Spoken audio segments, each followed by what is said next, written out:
일을 잘하는 분들일수록 일이 더 몰려서 결국 혼자 다 하게 되는 경우가 상당히 많아요. 근데 여기서 찐 일잘러 분들의 진면목이 드러나더라고요. 네, 안녕하세요 여러분. 회사에서 일을 잘하는 에이스들을 소위 일잘러라 부르는데, 혹시 여러분은 스스로를 일잘러라 생각하시나요? 제가 10년 동안 4군데의 회사를 다니며 정말 다양한 에이스들과 또 빌런들을 접했는데요. 회사마다 또는 직무마다, 직급마다 일을 잘한다고 평가받게 되는 기준이 다르지만, 이러한 기준들을 다 차치하고 일을 참 잘한다 라 느꼈던 일잘러들의 공통적인 특징이 있다고 생각하거든요. 오늘은 이 10가지에 대해서 아주 가볍고 재미있게 다뤄보려 합니다. 영상 끝까지 보시고 여러분은 제가 말씀드리는 10가지 중 몇 개나 해당되시는지 스스로 한번 진단해 보는 것도 재미가 있을 것 같아요. 일잘러 특 첫 번째는 맞춤법입니다. 의외죠? 저는 맞춤법이 일잘러의 기본 중에 기본이라 생각하기 때문에 첫 번째로 말씀을 드렸어요. 일잘러들의 메일에는 터무니없는 오탈자나 비문이 거의 없습니다. 생각보다 맞춤법을 별거 아니라 생각하시는 분들이 많은 것 같은데, 별거 아닌 부분이 그 사람의 전반적인 이미지와 평판에 큰 영향을 미치게 돼요. 보통 메일을 통해 업무를 수행하시잖아요. 팀원들, 회사 내 유관부서 또는 외부 업체와 하루에도 수십 통씩 메일을 주고 받으실 텐데, 생각보다 맞춤법이나 기본적인 문법을 틀리는 분들이 굉장히 많아요. 메일을 받았는데 너무나 기본적인 맞춤법 실수가 보이거나 주어와 수어가 맞지 않는 등의 비문이 반복적으로 보일 경우 아무리 일을 잘해도 일잘러라 평가받기가 어렵습니다. 메일 보내기 전에 맞춤법 검사만 한번 하면 해결할 수 있는 부분이기 때문에 투입하는 노력 대비 효과가 탁월하다고 생각을 해요. 이왕이면 이 부분은 꼭 신경 써 주시는 게 좋을 것 같습니다. 일잘러 특 두 번째, 맞다 를 하지 않습니다. 이게 무슨 말일까요? 밑에 있는 부사수나 신입사원들로부터 이 맞다를 많이 들어보셨을 것 같아요. 해야 할 일을 까먹고 하지 않았을 때 나오는 아주 흔한 반응인데요. 일잘러들은 아무리 바빠도 해야 할 일을 까먹고 이 맞다를 웬만해서는 시전하지 않습니다. 일을 하다 보면 갑자기 너무 많은 일이 몰려서 정신없이 쳐내야 되는 경우들이 생기는데, 이렇게 업무가 갑자기 몰리게 되면 어쩔 수 없이 놓치는 게 생길 수도 있어요. 근데 이렇게 바쁘고 정신없을 때 일잘러들의 진가가 나타난다고 생각해요. 일잘러들은 본인만의 확실한 업무 루틴이 있거나 투두리스트 앱 같은 어떤 툴을 활용해서 아무리 바쁜 상황에서도 해야 할 일을 잊지 않기 위한 그들만의 노하우가 확실하게 있는 것 같습니다. 세 번째는 일의 우선순위를 재빠르게 파악한다입니다. 직전 두 번째 특징과도 어느 정도 연관성이 있는데요. 일잘러들은 다양한 업무가 몰렸을 때의 일의 경중을 재빠르게 파악해서 그에 맞게 일의 우선순위를 정해줍니다. 쏟아지는 업무들의 기한이 언제인지, 또 누가 요청한 것인지, 이게 왜 필요한 것인지 등을 고려해서 빠르게 스케줄을 조율해야 하는데요. 이게 가능하려면 업무 프로세스 전반에 대한 이해도가 필수적이기 때문에 필연적으로 이런 분들은 일을 잘한다 얘기를 듣게 되더라고요. 상사가 어떤 걸 시켰는데 당장 급한 건 아니에요. 근데 어쨌든 해야 되는 일이어서 생각이 났을 때 상사가 얘기를 한 거란 말이에요. 근데 업무를 지시하는데 매번 정확한 듀데이트를 줄 수 없잖아요. 이런 상황에서도 일잘러들은 업무 요청을 딱 듣고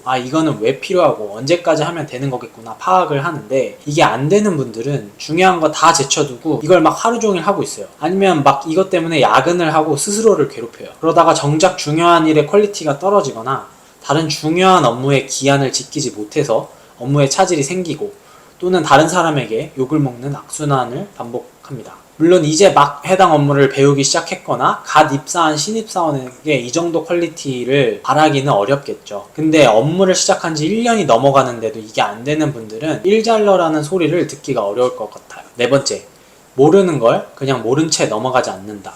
일잘러들은 알고 일합니다. 사실 너무 당연한 소리잖아요.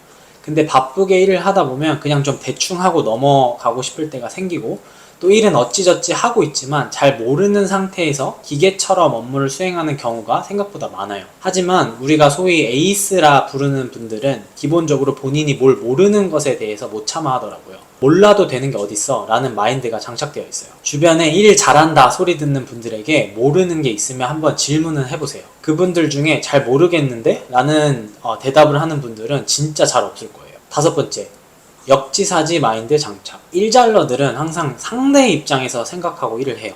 그리고 이건 직전에 말씀드렸던 네 번째 특징과 상당히 연관성이 있다고 생각해요.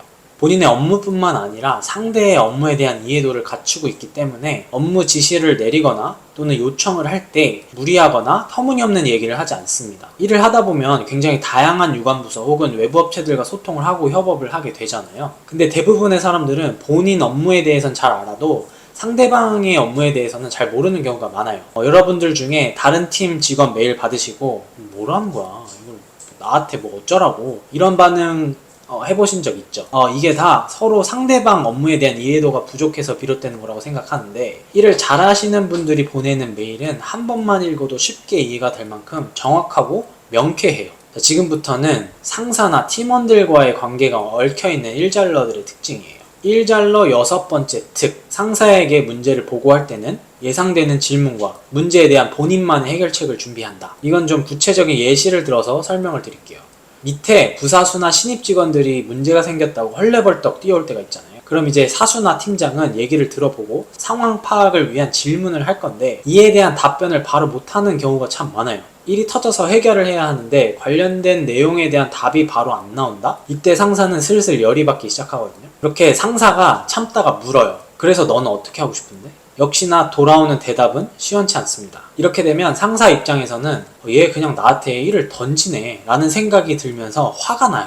겪어보신 분들은 아실 거예요. 그래서 상사에게 어떤 문제를 보고할 때는 보고 전에 상사 입장에서 궁금해할 만한 예상 질문과 답변을 숙지해야 하고, 잘 모르겠더라도 또 긴가민가 하더라도 이러이러한 이유에서 이렇게 하려 하는데 괜찮을까요? 라고 본인 스스로 생각한 해결책을 같이 얘기를 해줘야 해요. 실제로 이렇게 일하는 분들에게 믿음이 생기고 또 일을 잘한다라는 생각이 들어요. 그리고 보통 이런 분들이 승진도 빠릅니다. 상사들이 좋아하니까요. 자, 7번째, 모든 걸 다 혼자 짊어지지 않는다. 안타깝지만 일을 잘하는 분들일수록 일이 더 몰려서 결국 혼자 다 하게 되는 경우가 상당히 많아요. 당연하잖아요.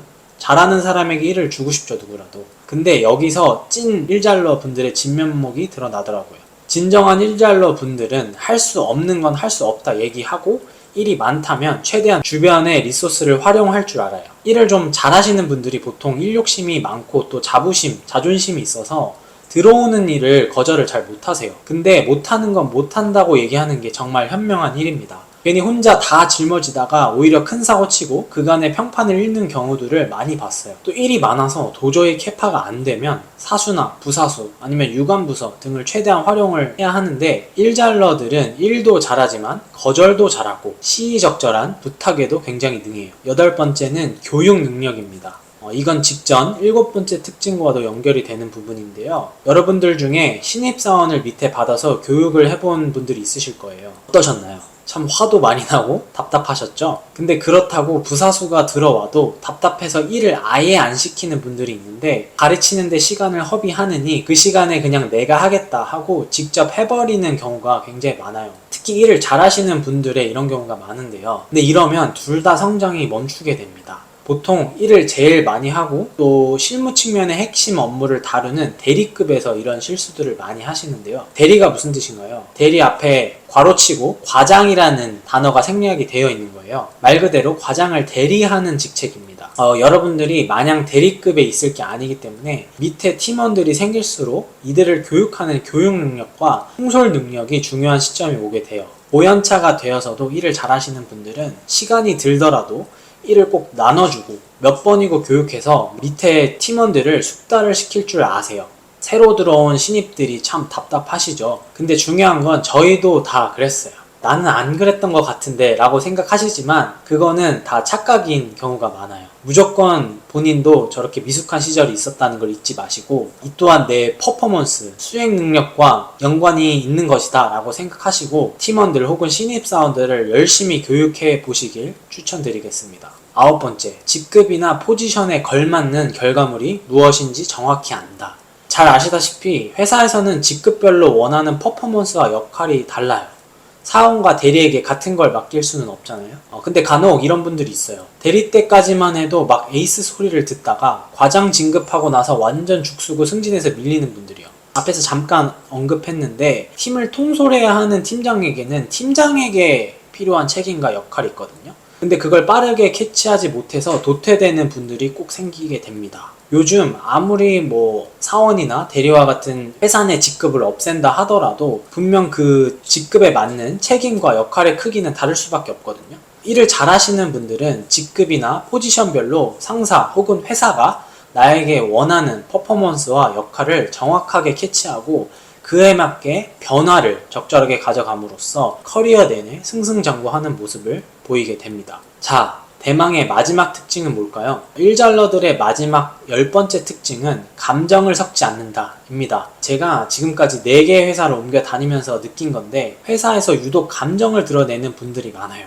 평소와 같은 요청에도 갑자기 짜증을 내기도 하고 또 어떤 날은 유독 기분이 좋아 보여 싱글벙글 하세요. 이런 분들은 일을 아무리 잘해도 주변 동료들 또는 상사들의 지지를 받지 못하는 경우가 상당히 많습니다. 공과 사는 구분을 해야 해요. 앞서 언급한 일잘러들의 특징 9가지를 다 가지고 있다고 하더라도 이 마지막 10번째 특징이 없다면 진정한 일잘러로 인정받기 어렵다 생각합니다. 물론 사람이기 때문에 완벽하게 감정의 영향을 안 받을 수는 없겠죠. 하지만 이걸 얼마나 잘 다스리느냐가 모두에게 인정받는 에이스가 되기 위한 마지막 퍼즐이라는 건 부정할 수 없을 것 같습니다. 자, 지금까지 회사에서 소위 에이스라 불리는 일잘러 분들의 10가지 공통점, 특징에 대해서 얘기를 해봤어요. 여러분들은 이 중 몇 개나 해당되시나요?